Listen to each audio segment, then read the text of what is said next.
अपनी चिकित्सा करवा रहे हैं, अपना इलाज करवा रहे हैं। और जो सेमी पेड कैटेगरी होती है उसमें इस समय 106 लोग स्वास्थ्य लाभ कर रहे हैं।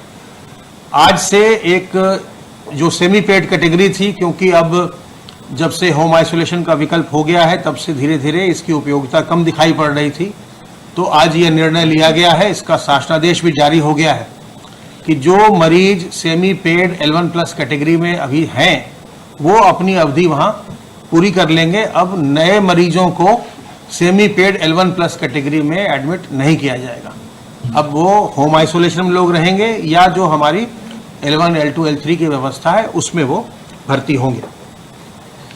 पूल टेस्ट के अंतर्गत कल 5-5 सैंपल के 3,562 पूल लगाए गए थे। इनमें 390 में पॉजिटिविटी देखी गई और 10-10 सैंपल के 440 पूल लगाए गए, उनमें 25 में पॉजिटिविटी देखी गई।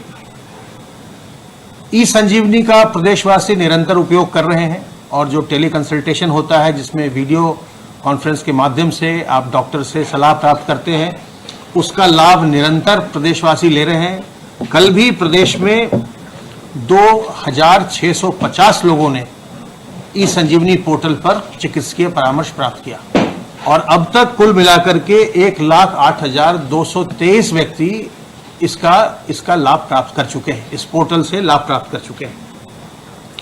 सर्वेलेंस की कार्रवाई के अंतर्गत 1,26,307 इलाकों में 3,92,340 टीम दिवस के माध्यम से अब तक 2,56,14,674 घरों का सर्वेलेंस किया गया है और इनमें 12,70,31,140 लोग रहते हैं।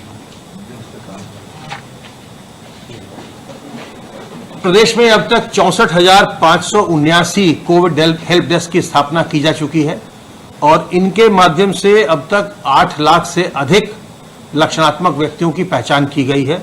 8,02,230 लक्षणात्मक व्यक्तियों को इससे पहचाना गया है।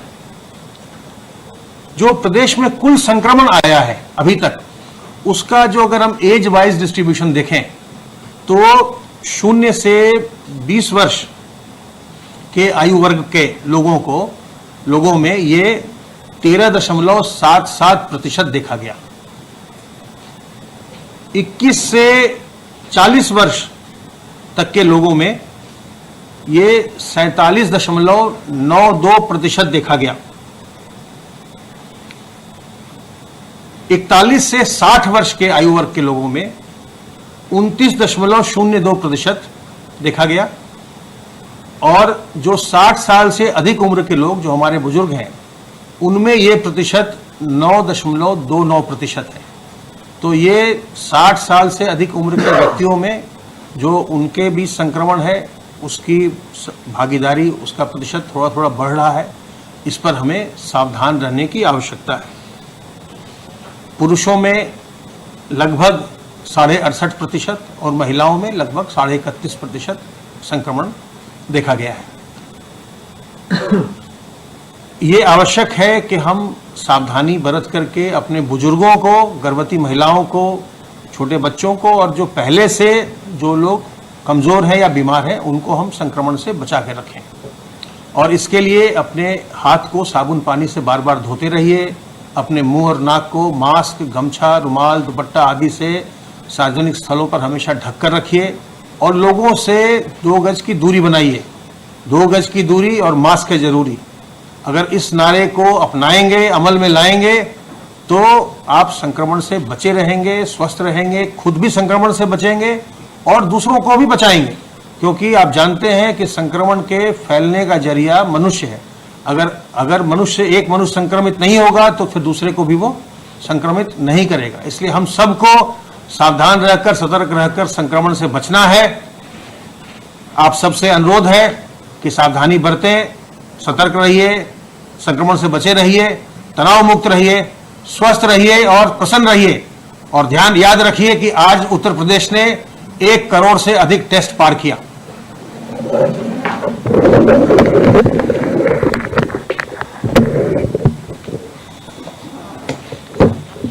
आज माननीय मुख्यमंत्री जी ने सर्वप्रथम जो है मिर्जापुर, भदोई, शामली, बरेली, अमेठी तथा संत कबीरनगर के 6 L2 कोविड चिकित्सालयों का लोकार्पण किया। मुख्यमंत्री जी ने आज घोषणा भी की, जैसा कि अभी ACS हेल्थ बता रहे थे, कि पूरे प्रदेश में 1 करोड़ से अधिक टेस्ट हो गए हैं, जो एक पूरे देश में रिकॉर्ड है।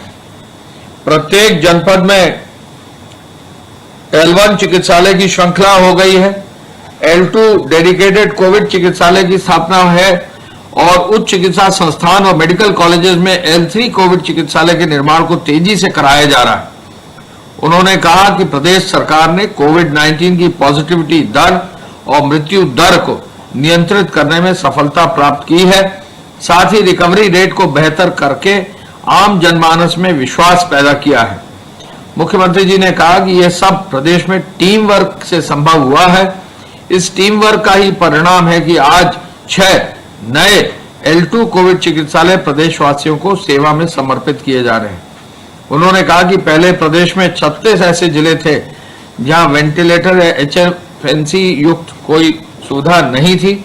आज सभी 75 जनपदों में वेंटिलेटर और HFNC की सुविधा उपलब्ध है। मुख्यमंत्री जी ने कहा कि हमारे सामने चुनौतियां थी। प्रदेश की 24 करोड़ आबादी के कोविड-19 से संक्रमण से बचने के लिए टेस्टिंग क्षमता को विकसित करना था। जिस प्रदेश में टेस्टिंग की कोई क्षमता ही नहीं थी, केवल KGMU में जो है टेस्ट हो सकते थे, वो भी बहुत सीमित संख्या में, अब 1.5 लाख टेस्ट प्रतिदिन प्रदेश में हो रहे हैं और कोविड-19 के हेल्थ इंफ्रास्ट्रक्चर पर राज्य सरकार पूरी गंभीरता बरत रही है। मुख्यमंत्री जी ने वर्चुअल माध्यम से जुड़े जनपदों के जनप्रतिनिधियों और अधिकारियों से अपील की कि हमें हर हाल में संक्रमण को रोकना है, सतर्क रहकर चेन को तोड़ना है और प्रत्येक नागरिक को सुरक्षित रखना है। कोविड-19 के उपचार का सबसे अच्छा तरीका है बचाव और सतर्कता ही इसके बचाव का सबसे बड़ा माध्यम है। सतर्कता के लिए प्रधानमंत्री जी द्वारा दिए गए मूल मंत्र 2 गज की दूरी, मास्क है जरूरी का पालन करना बहुत ही आवश्यक है। L2, L3 कोविड अस्पतालों में वर्चुअल ICU की भी व्यवस्था कर दी गई। इस अवसर पर स्वास्थ्य मंत्री जी भी थे। उन्होंने भी मुख्यमंत्री जी को और प्रदेश के आमजन को गुणवत्तापरक चिकित्सा सुविधाओं के लिए नेतृत्व प्रदान करने के लिए उनको धन्यवाद और बधाई दी।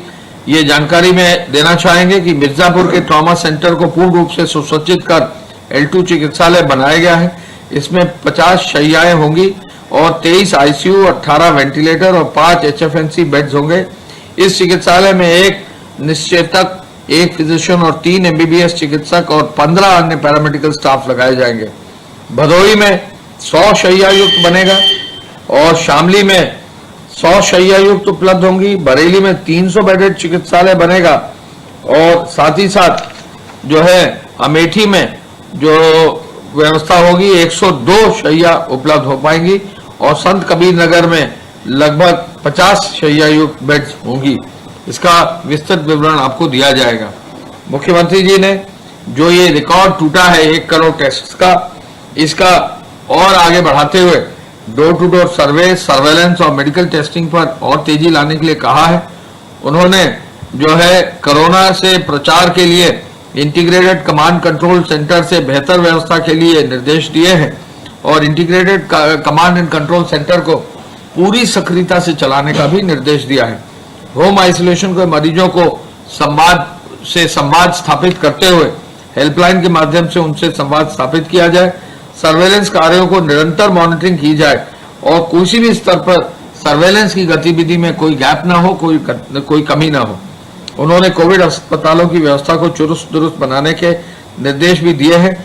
दवाओं का और ऑक्सीजन की कमी ना हो, यह भी निर्देश दिया है। मुख्यमंत्री जी ने आगामी 1 अक्टूबर से प्रदेश में MSP के तहत धान खरीद पर विशेष बल दिया है। आपको जानकारी है कि कल कैबिनेट ने, माननीय मंत्रिपरिषद ने 3,500 करोड़ के आसपास लोन की स्वीकृति भी धान खरीद के लिए दी है। प्रदेश सरकार ने पहले 3000 धान क्रय केंद्र प्रपोज किए थे, अब उसको 4000 तक बढ़ाया जा रहा है। धान क्रय केंद्र पर भी विशेष जो है बल देकर किसानों के कहीं भी कोई दिक्कत ना हो, ये निर्देश दिए गए हैं। उन्होंने ये भी निर्देश दिए कि जो गांव आश्रय स्थल है उनका भी समय समय पर निरीक्षण होता रहे और पंचायतों में सामुदायिक शौचालय और ग्राम सचिवालय को भी आगे बढ़ाने का निर्देश दिया है। आज तक FIR कुल मिला के 2,31,464 दर्ज हो गई हैं। 4,36,631 लोगों को नामजद किया गया है। 74,871 वाहन सीज किए गए हैं और 87 करोड़ 82 लाख रुपया जो है शवन शुल्क अब तक जमा कर दिया गया है। EC एक्ट के अंतर्गत 932 FIR ही हैं। फेक न्यूज के 2,655 मामले आए हैं। पिछले 24 घंटे में ट्विटर के 10 और फेसबुक के 2 यानी 12 मामले और आए हैं।